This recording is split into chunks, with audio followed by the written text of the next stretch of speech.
എല്ലാവർക്കും നമസ്കാരം. ഞാൻ സുസ്മി രതീഷ്. ഇന്ന് നമ്മൾക്ക് എല്ലാവർക്കും ഇഷ്ടപ്പെടുന്ന ഒരു ഇൻഡോ ചൈനീസ് റെസിപ്പിയുമായിട്ടാണ് വന്നിരിക്കുന്നത്. വെജിറ്റബിൾ ഫ്രൈഡ് റൈസും വെജിറ്റബിൾ മഞ്ചൂരിയനും. എൻ്റെ ചാനൽ ആദ്യമായി കാണുന്നവരാണെങ്കിൽ വീഡിയോ സ്കിപ്പ് ചെയ്യാതെ കണ്ട് സബ്സ്ക്രൈബ് ചെയ്യാൻ മറക്കരുതേ. നമുക്ക് നമ്മുടെ റെസിപ്പിയിലേക്ക് പോയാലോ.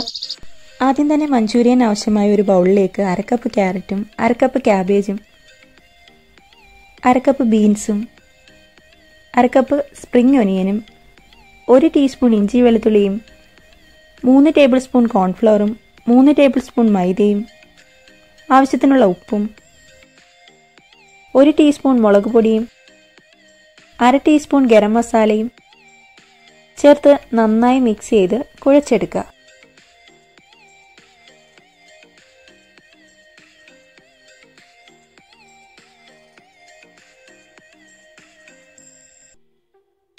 ഈ സമയത്ത് ഒരു കടായി അടുപ്പത്ത് വെച്ച് ഫ്രൈ ചെയ്യാൻ ആവശ്യത്തിനുള്ള എണ്ണ ചൂടാക്കാം. ചൂടായ എണ്ണയിലേക്ക് വെജിറ്റബിൾ മിക്സ് ഇതേ രീതിയിൽ ബോളുകളാക്കി ഫ്രൈ ചെയ്തെടുക്കാം.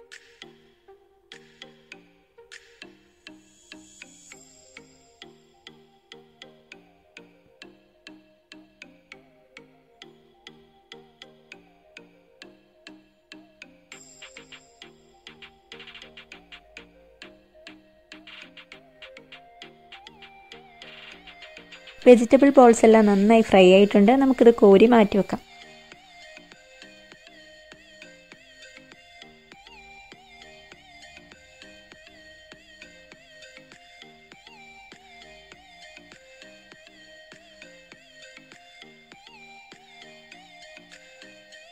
ഇനി നമുക്കൊരു കടായി അടുപ്പത്ത് വെച്ച് അതിലേക്ക് 2 ടേബിൾ സ്പൂൺ എണ്ണയിൽ 2 ടേബിൾ സ്പൂൺ വെളുത്തുള്ളി അരിഞ്ഞതും 2 ടേബിൾ സ്പൂൺ സവാളയും ചേർത്ത് മിക്സ് ചെയ്ത് അതിലേക്ക് 2 ചോപ്പ്ഡ് പച്ചമുളക് കൂടി ചേർത്ത് കൊടുക്കാം. 1/2 ടേബിൾ സ്പൂൺ ഗ്രീൻ ക്യാപ്സിക്കവും 1/2 ടേബിൾ സ്പൂൺ റെഡ് ക്യാപ്സിക്കവും ചേർത്ത് വഴറ്റിയെടുത്തതിന് ശേഷം അതിലേക്ക് 1/2 ടീസ്പൂൺ കുരുമുളക് പൊടിയും ആവശ്യത്തിനുള്ള ഉപ്പും 1 ടേബിൾ സ്പൂൺ ടൊമാറ്റോ കെച്ചപ്പും 1 ടേബിൾ സ്പൂൺ റെഡ് ചില്ലി സോസും 1 ടേബിൾ സ്പൂൺ സോയാ സോസും 1/4 കപ്പ് വെള്ളവും ചേർത്ത് മിക്സ് ചെയ്തതിന് ശേഷം ഇതിലേക്ക് 1 ടേബിൾ സ്പൂൺ കോൺഫ്ലവർ കൂടി ചേർത്ത് കൊടുക്കാം.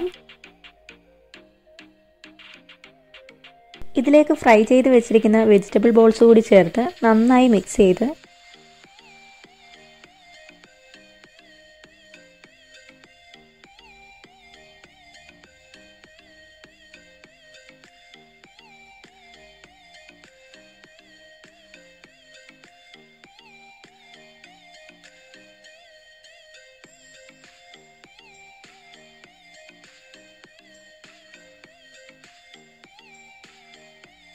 ഈ കൺസിസ്റ്റൻസിയിൽ വേണം ആക്കിയെടുക്കാൻ. എപ്പോഴും ഹൈ ഫ്ലെയിമിൽ വേണം നമ്മൾ കുക്ക് ചെയ്യാൻ. ഇതിലേക്ക് സ്പ്രിംഗ് ഒനിയൻ കൂടി ചേർത്ത് നമുക്ക് മാറ്റി വെക്കാം.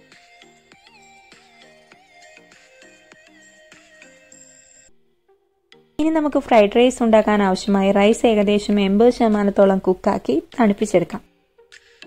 ഇനി ഒരു കടായി അടുപ്പത്ത് വെച്ച് അതിലേക്ക് 3 ടേബിൾ സ്പൂൺ എണ്ണയിൽ ഒരു ചെറിയ കഷ്ണം ഇഞ്ചിയും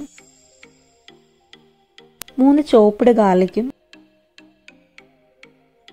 3 പച്ചമുളക് ചോപ്പ് ചെയ്തതും, ഇത് ഓപ്ഷണലാണ്, 2 ടേബിൾ സ്പൂൺ സ്പ്രിംഗ് ഒനിയന്റെ വൈറ്റ് പാർട്ടും 1/2 കപ്പ് ക്യാരറ്റും 1/2 കപ്പ് ബീൻസും 1/2 കപ്പ് കോണും 1/4 കപ്പ് ക്യാബേജും 1/2 കപ്പ് ഗ്രീൻ പീസും ചേർത്ത് ഹൈ ഫ്ലെയിമിൽ മിക്സ് ചെയ്തെടുക്കാം.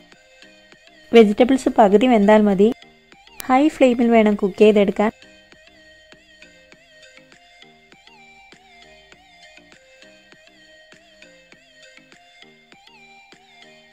വെജിറ്റബിൾസ് ഏകദേശം ഹാഫ് കുക്കായിട്ടുണ്ട്. ഇതിലേക്ക് ബോയിൽ ചെയ്ത് വെച്ചിരിക്കുന്ന തണുപ്പിച്ച 1 കപ്പ് ബസ്മതി റൈസ് കൂടി ചേർത്ത് കൊടുക്കാം. ഫ്ലെയിം കുറച്ചതിന് ശേഷം ഇതിലേക്ക് 1/2 ടീസ്പൂൺ പഞ്ചസാരയും 1 ടേബിൾ സ്പൂൺ സോയാ സോസും 1 ടീസ്പൂൺ കുരുമുളക് പൊടിയും 1 ടീസ്പൂൺ വിനാഗിരിയും ആവശ്യത്തിനുള്ള ഉപ്പും ചേർത്ത് ഹൈ ഫ്ലെയിമിൽ റൈസ് പൊട്ടാതെ നന്നായി മിക്സ് ചെയ്തെടുക്കാം. വേണമെങ്കിൽ റെസ്റ്റോറൻറ്റിൽ ചെയ്യുന്ന മാതിരി കടായി കയ്യിലെടുത്ത് സ്പൂൺ ഉപയോഗിക്കാതെ ടോസ്റ്റ് ചെയ്തെടുക്കാം. ഈ സമയത്ത് ഉപ്പ് ആവശ്യമെങ്കിൽ ചേർത്ത് കൊടുക്കാം. ആവശ്യമുള്ളവർക്ക് 1/2 ടീസ്പൂൺ MSG സാൾട്ട് കൂടി ചേർത്ത് കൊടുക്കാം. ഒരിക്കലും കടായി നിറച്ച് റൈസ് ഇട്ട് മിക്സ് ചെയ്യാതിരിക്കുക. റൈസ് പൊട്ടിപ്പോകാനുള്ള സാധ്യതയുണ്ട്. അതുപോലെ തന്നെ റൈസ് എപ്പോഴും കുക്ക് ചെയ്ത് തണുപ്പിച്ച് മാത്രം ഉപയോഗിക്കുക. നമ്മുടെ ഫ്രൈഡ് റൈസ് ഒക്കെ ആയിട്ടുണ്ട്. ഇതിലേക്ക് സ്പ്രിംഗ് ഒനിയൻ കൂടി ചേർത്ത് ചൂടോടെ ഫ്രൈഡ് റൈസും മഞ്ചൂരിയനും നമുക്ക് സെർവ് ചെയ്യാം. ചൈനീസ് വിഭവങ്ങൾ എപ്പോഴും ചൂടോടെ തന്നെ സെർവ് ചെയ്യുക. എല്ലാവരും ഈ റെസിപ്പി ട്രൈ ചെയ്ത് നോക്കുക. നിങ്ങളുടെ അഭിപ്രായങ്ങൾ കമൻറ്റുകളായിട്ട് പറയുക. റെസിപ്പി ഇഷ്ടപ്പെട്ടാൽ ഫ്രണ്ട്സിനും ഫാമിലിക്കും ഒക്കെ ഷെയർ ചെയ്ത് കൊടുക്കുക.